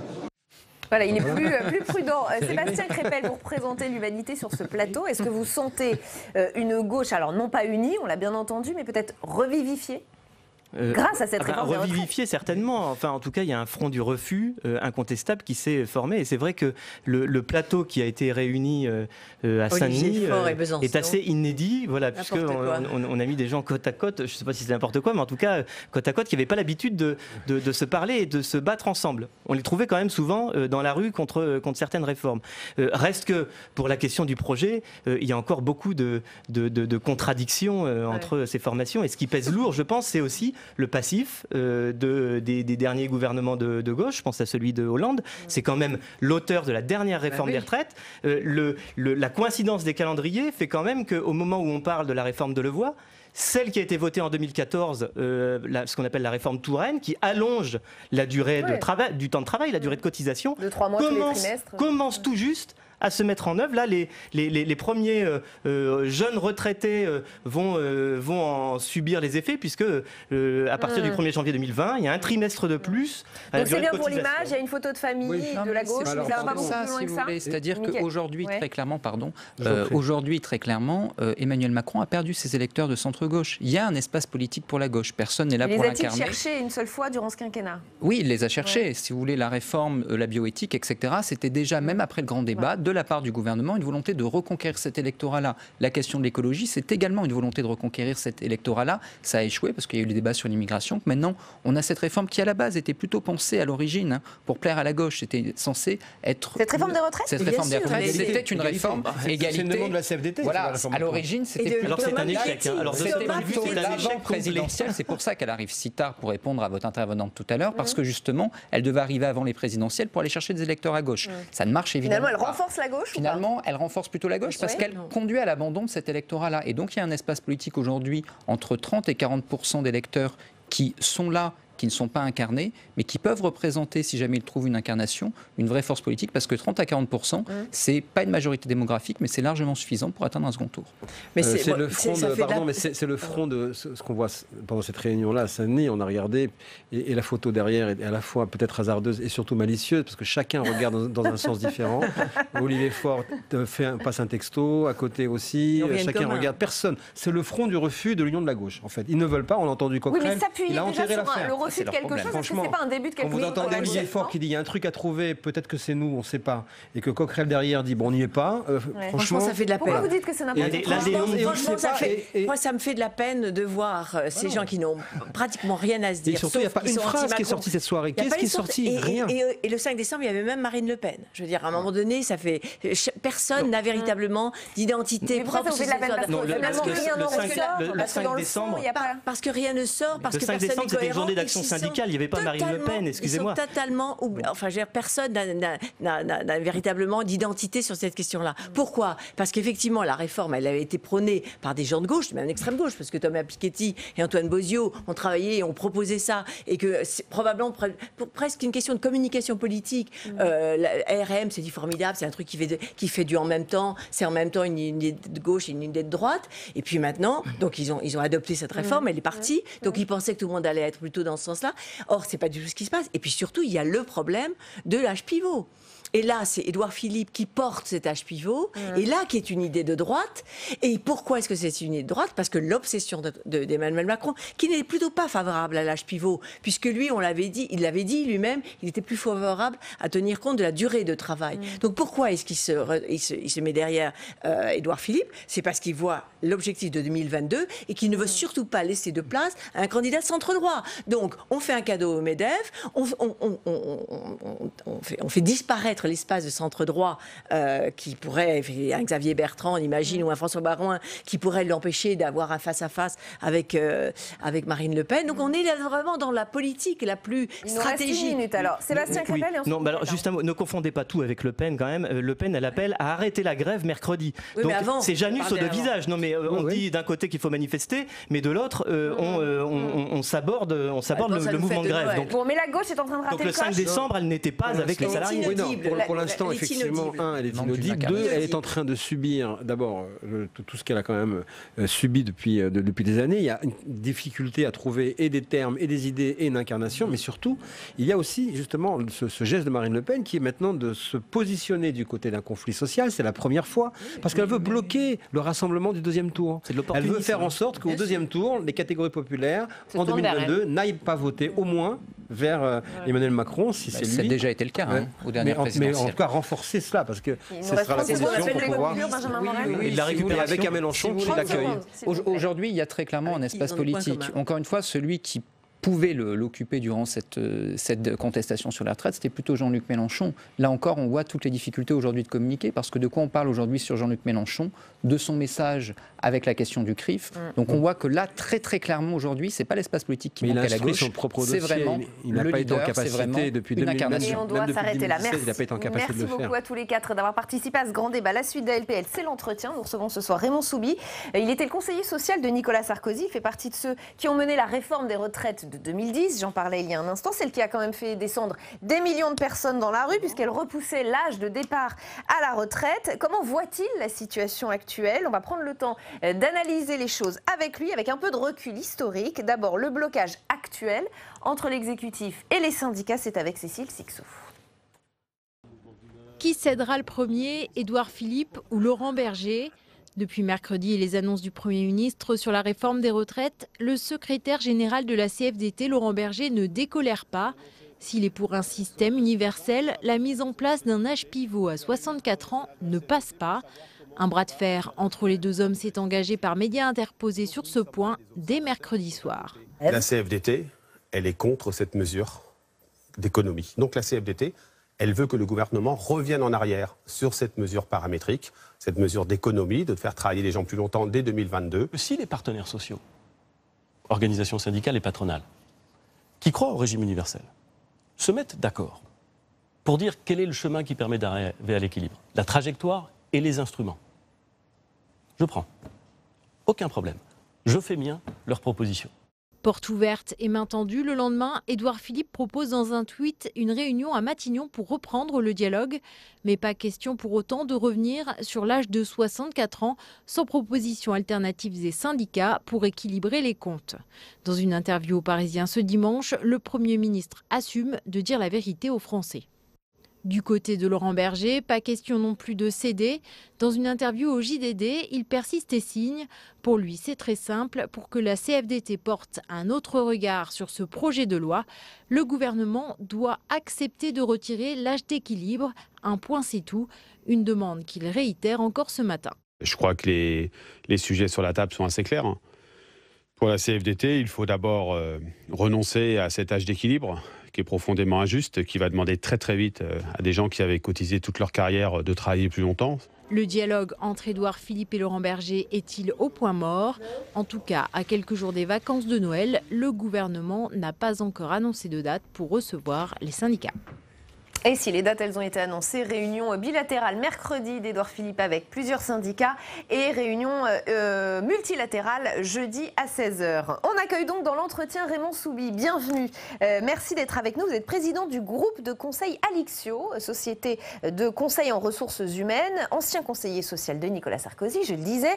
Vous avez été l'un des piliers de la réforme des retraites de 2010, celle qui a donc repoussé l'âge légal de départ à la retraite à 62 ans et celle qui a aussi mis des millions de personnes dans la rue, on va y revenir. Revenons peut-être d'abord sur l'information du jour, cette démission de Jean-Paul Delevoye. Sa position n'était pas tenable, il a bien fait, pour être clair. Je crois qu'il était dans une position difficile et en conscience, il considère qu'il a bien fait. Cela dit, Jean-Paul Delevoye a fait un travail formidable les 18 derniers mois et il avait la confiance des partenaires sociaux. Ils le disent aujourd'hui. Quoi qu'on dise, il avait la confiance des partenaires sociaux, c'est un homme de dialogue. Dans ce sujet effroyablement compliqué, qui est la réforme systémique, il est un des rares à avoir tout compris, avec l'équipe qui l'entourait. Et c'est un peu triste de voir ce qui lui arrive, qui était sans doute inéluctable, mais c'est quand même un peu triste. Et on voit qu'Édouard Philippe organise des réunions, parce que les discussions vont reprendre. En tout cas, il les invite à revenir à Matignon ce mercredi dans le cadre de réunions bilatérales, puis jeudi dans le cadre de réunions multilatérales. Vous y voyez une technique particulière du gouvernement, une technique un peu malicieuse? Je crois que le gouvernement, surtout, il se bat sur deux fronts. Il se bat d'abord sur le front des foyers qui sont allumés, RATP, SNCF, enseignants. Et il a délégué pour discuter avec les syndicats en question les dirigeants, président SNCF, président RATP, ministre de l'Éducation nationale. Et c'est, je crois, le plus important. Parce qu'il faut bien voir que si le mouvement est parti, c'est en grande partie parce qu'il était spontané et que les syndicats l'ont suivi. Et si le mouvement dure, c'est parce que la base souhaite qu'il dure. Et ça, pour le gouvernement, c'est le plus difficile. Il faut trouver des sujets qui seront tels que, à la RATP et à la SNCF, les agents diront non, nous arrêtons la grève. Bon. Or, le sujet des agents aujourd'hui, le principal sujet, il est très simple, c'est qu'ils ne souhaitent pas que cette réforme s'applique à eux, mais aux gens qui viendront après eux. En quelque sorte, ils souhaitent ce qui a été fait il y a 18 mois pour la réforme du statut de la SNCF, où on leur a dit, le gouvernement leur a dit, d'ailleurs le gouvernement a dit c'est une grande victoire, je supprime le statut, mais uniquement pour les nouveaux entrants. Et là, dans leur tête, ils se disent, pourquoi ce qu'on a fait il y a 18 mois, on ne peut pas le faire maintenant? Ça, c'est le premier front, mais je crois que c'est le principal. Tant que ceci ne sera pas réglé, les grèves continueront. Et puis vous avez ensuite le front de discussion avec les confédérations, qui n'ont pas toujours le pouvoir ni sur leur fédération, ni sur leur base, et en particulier avec les syndicats dits réformistes, CFDT, UNSA, CFTC, qui sont, eux, sur un deuxième front, qui est celui de la réforme financière. Parce que ce qui complique la situation, c'est qu'on a deux réformes. La réforme systémique... Et la paramétrique. Et la paramétrique, et la réforme financière. Et ça, c'est un sujet de confédération, parce qu'il faut voir qu'à la SNCF, à la RATP, les agents, l'âge pivot, ils n'en parlent pas. Vous ne le voyez pas figurer dans les tracts, etc. Et donc, il faut que le gouvernement gagne sur, j'allais dire, les deux fronts, principalement le front des entreprises, parce que c'est là que sont les grévistes, et puis le front des confédérations pour avoir un dialogue, en tout cas, avec les organisations réformistes, dont je rappelle quand même que l'une d'entre elles, qui est la CFDT, soutient la réforme systémique depuis plus de 10 ans. Et pas la paramétrique, c'est bien ça qui bloque. Raymond Soubi, comme tous les lundis dans l'entretien, nous faisons intervenir un sénateur ou une sénatrice pour nous faire part de son analyse et aussi pour poser une question à notre invité, vous en l'occurrence ce soir. C'est Marie-Noëlle Lienemann qui va se prêter au jeu. Marie-Noëlle Lienemann qui est en salle des conférences avec Fanny Conquis en direct depuis la salle des conférences. Fanny. Oui, Marie-Noëlle Lienemann, on le sait, demain il y a une grande grève prévue, une grande manifestation. Est-ce que vous pensez qu'en fonction de la mobilisation, si la mobilisation est très forte, est-ce que vous pensez que le gouvernement peut reculer sur cette réforme ?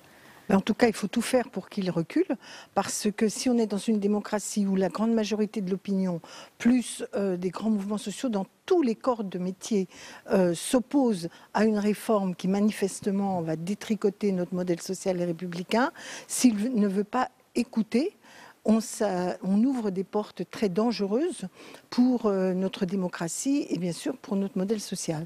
Donc moi j'espère que ce mouvement va être fort et que le gouvernement devra retirer son projet, rediscuter autrement sur l'avenir des retraites. Je ne pense pas qu'il y a urgence sur une réforme des retraites car le déficit qu'on nous annonce, d'abord il est pseudo-lointain mais il a été largement artificiellement créé. Beaucoup d'économistes le montrent. On ne tient pas compte d'une augmentation des salaires, on réduit massivement les postes en fonction publique, on ne compense pas les pertes de cotisations sociales comme la loi le prévoyait jusqu'à présent.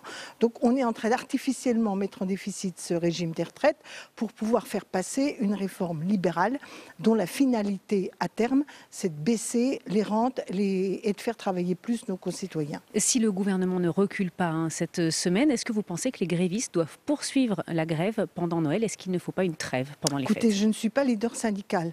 Je considère que ce sont les salariés et les syndicats qui mènent ce mouvement et que c'est à eux que revient la responsabilité de l'organiser.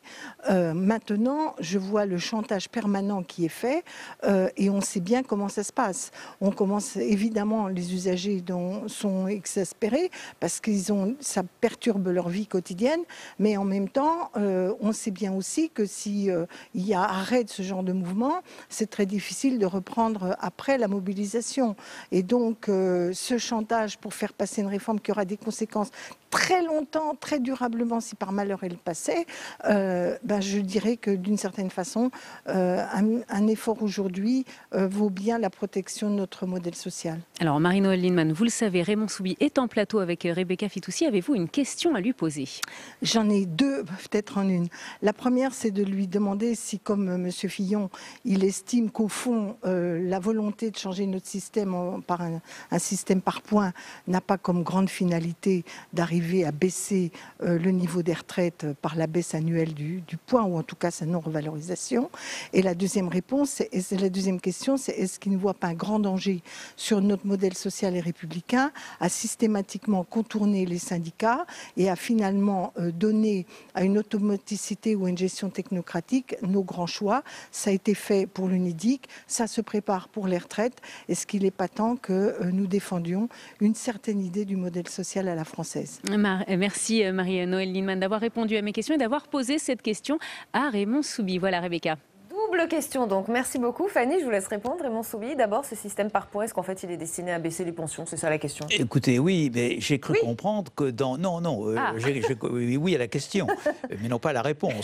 D'accord. Le système par points, en pure logique, devrait être en effet un facteur d'ajustement dans le temps pour avoir l'équilibre financier. Donc, Mme Lienemann n'a pas tort. Simplement, ce qu'on peut constater, c'est que dans les annonces du gouvernement, il est dit, premièrement, que le point est indexé sur les salaires, et deuxièmement, qu'on va inscrire dans la loi qu'il ne peut pas baisser. Donc, logiquement, c'est une réponse. On est censé être rassuré. Donc, on est censé être... Là, il y a un problème de confiance. Ce qui veut dire, par ailleurs, que si ce n'est pas par la variation du point qu'on assure l'équilibre du régime, comment l'assure-t-on? Eh bien, on peut l'assurer de deux manières qui restent, soit d'augmenter les cotisations, soit de reporter l'âge, comme l'ont fait la plupart des autres pays européens. Marie-Noëlle Lienemann avait une deuxième question sur cette mise à l'écart, dit-elle, des syndicats dans les discussions. Vous êtes un spécialiste du dialogue social. D'abord, vous trouvez que ce gouvernement a mis de côté les syndicats? Moi, je crois qu'il y a eu plusieurs phases. Il y a eu une première phase qu'a menée Jean-Paul Delevoye, qui a été une phase intense avec les syndicats. D'ailleurs, vous constatez aujourd'hui, quand vous entendez les déclarations de syndicalistes, qu'ils ont apprécié cette période et l'écoute du haut-commissaire. Donc, il y a eu un travail commun, je ne veux pas dire qu'il y a eu un accord, mais il y a eu un travail en commun qui a été considérable. Bien. Ensuite, une réforme des retraites, et ça a toujours été le cas, même sous François Mitterrand, en 1981, lorsqu'on est passé à 60 ans, ne résulte pas d'accords sociaux. Là où il y a des accords sociaux, c'est dans les régimes complémentaires de retraite Arco-Agir, qui sont gérés par les partenaires sociaux, mais depuis toujours, nos régimes de retraite, les grands principes ont été définis par la loi. Et par conséquent, les syndicats doivent être écoutés, il doit y avoir une concertation avec eux. Est-ce qu'il doit y avoir une négociation pour parvenir forcément à un accord? C'est plus discutable. Et la réponse est claire. Alors je le disais, en 2010, vous aviez, vous, entre autres, l'équipe dans laquelle vous conseillez Nicolas Sarkozy avait provoqué une vague de mobilisation importante dans le pays. À 8 reprises, plusieurs millions de salariés des secteurs publics et privés se sont mobilisés. Les 8 principaux syndicats ont contesté la réforme. Se sont même joints au mouvement les syndicats lycéens. C'était il n'y a pas si longtemps que ça. Regardez ces images. On s'est donc replongé dans les archives. On a retrouvé un extrait sonore de Jean-Claude Mailly, tout aussi déterminé que les syndicats aujourd'hui. On en écoute un extrait, je vous fais réagir ensuite. J'ai confirmé au ministre qu'il était hors de question pour Force ouvrière d'accepter ou un recul de l'âge de la retraite ou un allongement de la durée de cotisation. Donc, gros bras de fer à l'époque aussi. Comment vous avez fait pour gagner ce bras de fer? Oui, la situation était semblable et très différente. Pourquoi?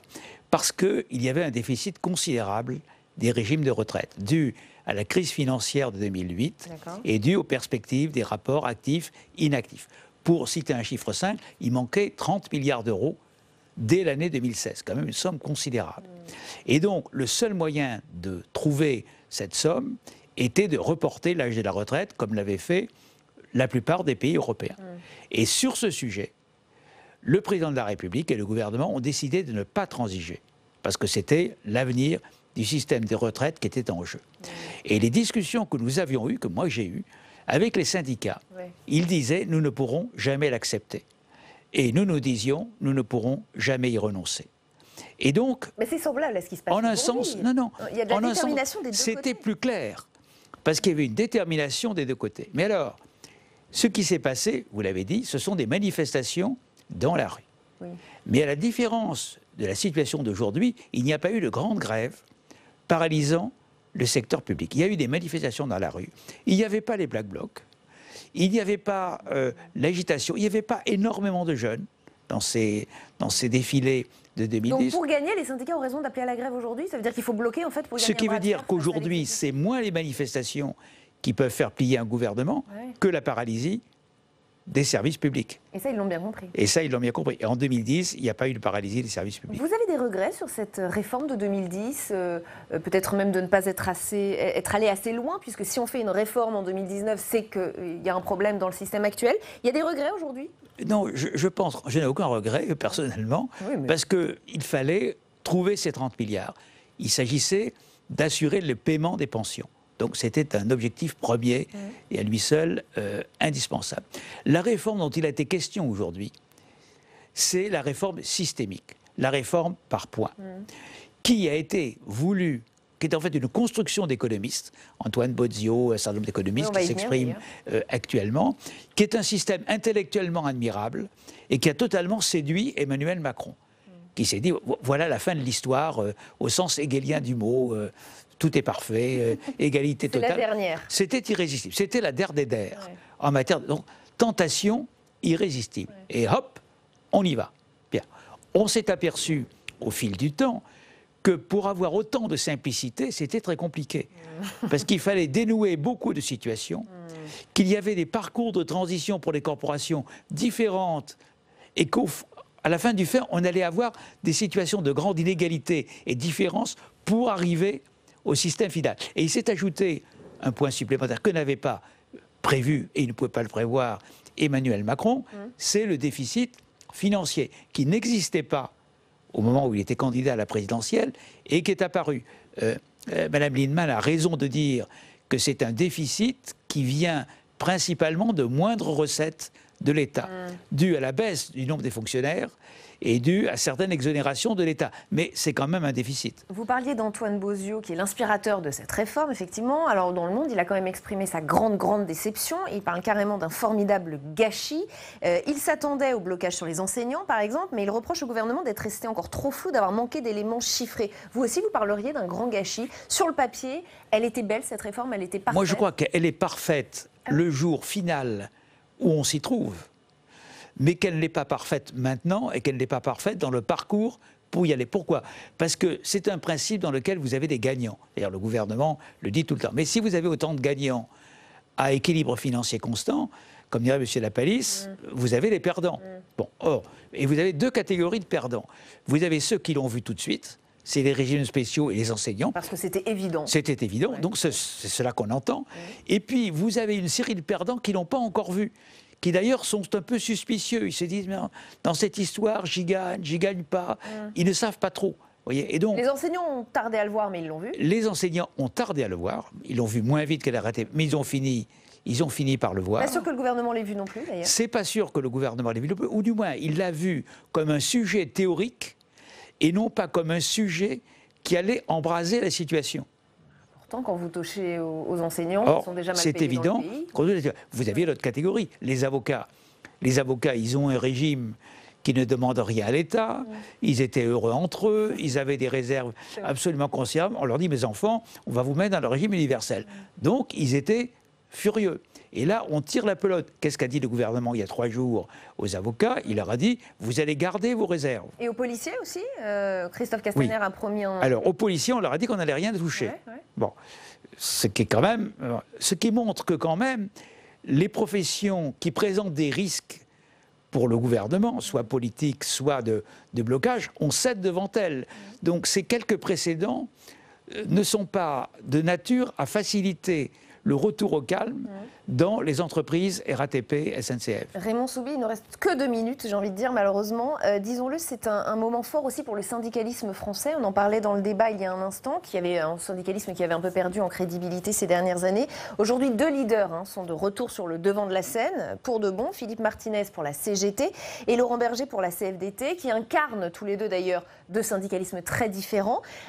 Ce sont des leaders poussés par leur base. Ils jouent gros, eux aussi. Je crois qu'ils sont poussés par leur base, clairement.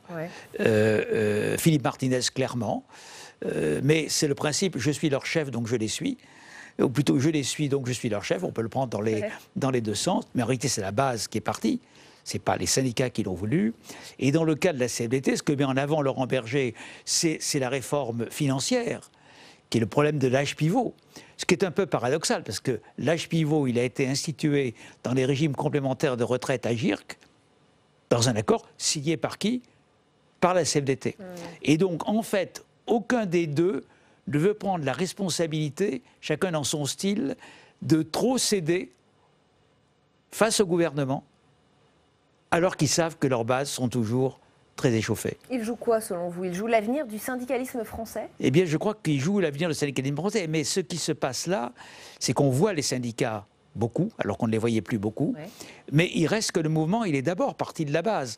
Donc il leur reste à faire la preuve que la base se trouve représentée par eux.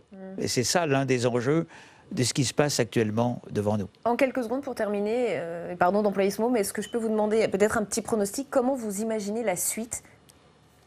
C'est très difficile à l'imaginer. Vous pensez que qui va céder? Je pense que le gouvernement va pas mal céder sur la RATP et la SNCF parce que ce sont les foyers qui aujourd'hui paralysent la circulation.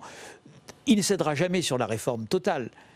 Emmanuel Macron est trop engagé, mais on peut céder sur la pénibilité, même sur les tranches d'âge auxquelles on l'applique. Il y a des moyens de céder. Et quant à l'âge pivot, qui est l'autre sujet, il y a toujours des sujets techniques sur le malus, qui permet, sans trop le dire, de le faire. Merci infiniment Raymond Soubi d'avoir été avec nous dans l'entretien, de nous avoir accordé de longues minutes pour analyser une situation complexe et très tendue. Merci beaucoup. Dans un instant, c'est audition publique. L'invité ce soir est Gilles Legendre, président du groupe La République En Marche à l'Assemblée nationale. Et puis demain, 7h30, bonjour chez vous. L'invité politique d'Oriane Mancini sera Damien Abad, président du groupe LR à l'Assemblée nationale. Très très bonne soirée sur Public Sénat.